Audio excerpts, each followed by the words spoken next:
नमस्कार प्रिय छात्र छात्राओं, इतिहास की कक्षा में आपका स्वागत है। आज हम आपको कराएंगे हड़प्पा सभ्यता का नामकरण। सिंधु घाटी सभ्यता को निम्नलिखित नामों से जाना जाता है, जैसे कि हड़प्पा सभ्यता, सिंधु घाटी सभ्यता या सिंधु सभ्यता, सिंधु सरस्वती सभ्यता, कांस्य युगीन सभ्यता, प्रथम नगरीय क्रांति। ये नाम क्यों दिए गए, अब हम ये बताते हैं आपको। जैसे कि हड़प्पा सभ्यता इसलिए कहा गया क्योंकि हड़प्पा स्थल की खुदाई, हड़प्पा स्थल की खोज सबसे पहले की गई थी और इसीलिए हड़प्पा सभ्यता नाम रखा गया। उसके बाद हम बात करते हैं सिंधु सभ्यता यानी कि सिंधु घाटी सभ्यता। हड़प्पा स्थल की खोज किए जाने के पश्चात सिंधु नदी घाटी क्षेत्र में उसके आसपास विभिन्न स्थलों की खुदाई कराई गई और जिसमें हड़प्पा से मिले अवशेषों के समान ही सामग्री प्राप्त हुई और इस तरह से माना गया कि यह सभ्यता सिर्फ हड़प्पा क्षेत्र तक ही सीमित नहीं है, संपूर्ण सिंधु घाटी क्षेत्र में स्थित है। इसलिए इसका नाम सिंधु घाटी सभ्यता या सिंधु सभ्यता रख दिया जाए। लेकिन यहाँ तक यह विचार उचित नहीं माना गया क्योंकि उसके पश्चात जब 1947 में देश का विभाजन हुआ तो यहाँ पर जैसे कि राजस्थान, गुजरात और हरियाणा के क्षेत्रों में भी यहाँ पर हड़प्पा सभ्यता से संबंधित विभिन्न स्थलों की खोज हुई और इस तरह से अब यह सभ्यता सिर्फ सिंधु नदी घाटी क्षेत्र तक ही सीमित नहीं रही।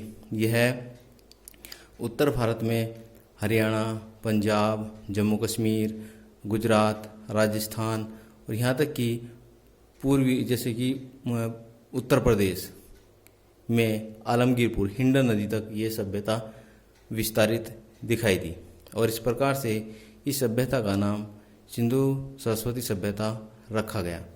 लेकिन इस सभ्यता का नाम सिर्फ क्षेत्र विस्तार के आधार पर ही नहीं रखा गया। कुछ विद्वानों का मानना यह था कि इस सभ्यता की अन्य विशेषताएं भी हैं, जैसे कि सिंधु घाटी सभ्यता के लोगों ने सबसे पहले टिन व तांबे को मिलाकर कांसे का उपयोग करना प्रारंभ किया था। इसलिए इस सभ्यता को कांस्य युगीन सभ्यता कहा जाना उचित समझा। लेकिन कुछ विद्वानों का मानना यह है कि इस सभ्यता की सबसे महत्वपूर्ण विशेषता यह है कि यहाँ पर सबसे पहले नगरीय विशेषता प्राप्त हुई। इस सभ्यता से संबंधित प्राप्त स्थलों की खुदाई करने पर उनमें नगरीय विशेषताएं दिखाई देती थी। इसलिए इसको प्रथम नगरीय क्रांति या प्रथम नगरीय सभ्यता के नाम से भी इसको जाना जाता है। इस प्रकार से हड़प्पा सभ्यता के नाम के ऊपर चर्चा की गई और सभी विद्वानों के द्वारा सर्वमान्य मत के यह माना गया कि इस सभ्यता को हड़प्पा सभ्यता नाम देना ही उचित माना जाएगा, क्योंकि सर्वप्रथम इसकी जो प्रारंभ हुई थी खुदाई वो हड़प्पा स्थल से ही प्रारंभ हुई थी। क्योंकि अभी भी इसके क्षेत्र के आधार पर इसके नाम को एक सीमा तक विस्तृत नहीं किया जा सकता। हो सकता है आने वाले समय में और अन्य स्थानों पर भी हड़प्पा सभ्यता के स्थलों से संबंधित विशेषताएं अन्य जगहों पर प्राप्त हों। अब हम बात करते हैं हड़प्पा सभ्यता का विस्तार, यानी कि हड़प्पा सभ्यता का विस्तार किस क्षेत्र में या कहाँ पर कितने विस्तार हुआ है। हड़प्पा सभ्यता का क्षेत्रफल, संपूर्ण क्षेत्रफल जो अभी तक खोज हो पाई है वह 12,99,600 वर्ग किलोमीटर है। प्रिय छात्रों, यह क्वेश्चंस जीके में भी बार बार पूछा जाता है, अन्य प्रतियोगी परीक्षाओं में पूछा जाता है, तो यह बहुत ही इम्पोर्टेंट है कि हड़प्पा सभ्यता का जो क्षेत्रफल है वह 12,99,600 वर्ग किलोमीटर है। इसके आकार के बारे में भी कई बार क्वेश्चंस पूछे जाते हैं कि हड़प्पा सभ्यता का जो आकार है किस प्रकार का दिखाई देता है। यह त्रिभुजाकार क्षेत्र के रूप में दिखाई देता है। संपूर्ण जो क्षेत्र का आकार निर्धारित किया गया त्रिभुजाकार क्षेत्र में दिखाई देता है। इसमें हम बात करते हैं अब मानचित्र के द्वारा हम आपको समझाते हैं कि हड़प्पा सभ्यता का सबसे उत्तरी छोर जो कि जम्मू कश्मीर में मांडा स्थित है और इसके दक्षिण में महाराष्ट्र में देमाबाद स्थित है। इसका पूर्वी छोर आलमगीरपुर उत्तर प्रदेश में हिंडन नदी के किनारे पर स्थित है और इसका पश्चिमी छोर बलूचिस्तान में सुतकांगेडोर है।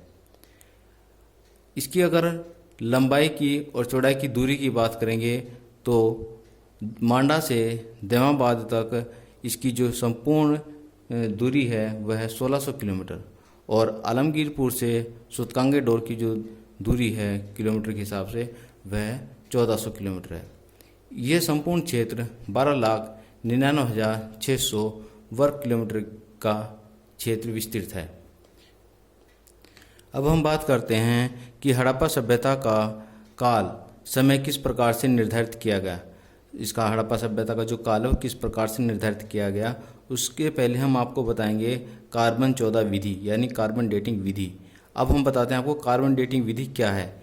इस विधि के अनुसार किसी भी जीवित वस्तु में कार्बन 12 एवं कार्बन 14 समान मात्रा में पाया जाता है, यानी कार्बन 12 एवं कार्बन 14 लिविंग थिंग्स में समान मात्रा में पाया जाता है।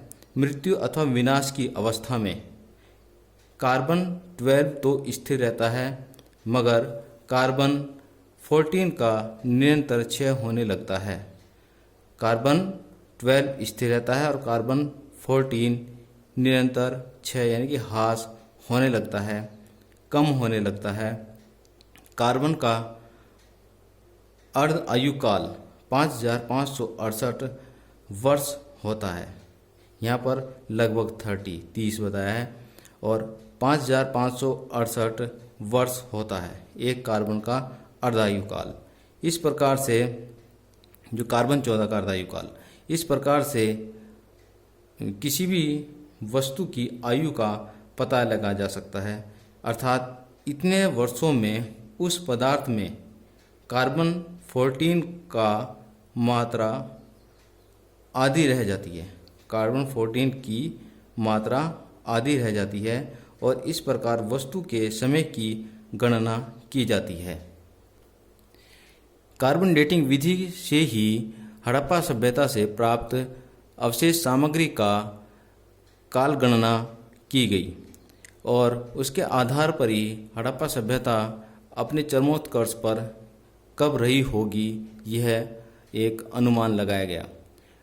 विद्वानों के द्वारा हड़प्पा सभ्यता के विषय में विभिन्न काल समय बताए गए हैं, लेकिन सर्वमान्य मत जो सबसे उचित मत लगता है जिस समय हड़प्पा सभ्यता अपने चरमोत्कर्ष पर रही थी वह था 2600 ईसा पूर्व से 1900 ईसा पूर्व का काल। प्रिय छात्रों, हम आपको हड़प्पा और मोहनजोदड़ो नगर के विषय में बताएंगे कि वहाँ पर कौन कौन से अवशेष प्राप्त हुए, वहाँ की सामाजिक व्यवस्था किस प्रकार की थी, नगरीय व्यवस्था किस प्रकार की थी। इसके अध्ययन हम अगली वीडियो में करेंगे। धन्यवाद।